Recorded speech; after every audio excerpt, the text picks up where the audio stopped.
அத்துமீறும் Pakistan operation Sindoor இன்னும் முடிவடையவில்லையா? பஹல்காம் தாக்குதலுக்கு பதிலடி கொடுக்கிற வகையில இந்தியா ஆபரேஷன் சிந்தூர் அப்படின்ற பேர்ல பயங்கரவாதிகளுக்கு தகுந்த பதிலடி கொடுத்தாங்க. இதை தொடர்ந்து இந்திய பாகிஸ்தான் எல்லையில பதற்றமான சூழ்நிலை ஏற்பட்டிருக்கு.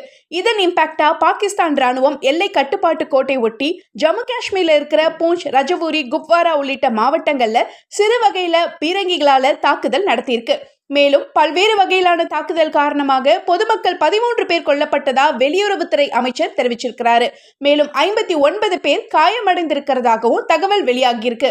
மேலும் பாகிஸ்தான்ல இருக்கிற அமிர்தசரஸ்ல பாகிஸ்தான் ஏவுகணை மூலமா தாக்குதல் நடத்தின நிலையில இந்திய ராணுவம் சாதுரியமா செயல்பட்டு அந்த ஏவுகணைகளை வானிலையே தாக்கி அழிச்சிருக்காங்க.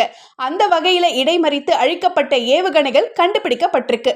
தொடர்ந்து இந்தியா பாகிஸ்தான் இடையே பதற்றமான சூழ்நிலை நிலவுறதால ஜம்மு காஷ்மீர்ல செயல்பட்டு வர பள்ளிகள், கல்லூரிகள், அலுவலகங்கள், விமான நிலைய சேவைகள்னு எல்லாமே நிறுத்தப்பட்டு பொதுமக்கள் பாதுகாப்பான இடங்களுக்கு இடமாற்றம் செய்யப்பட்டிருக்கிறாங்க.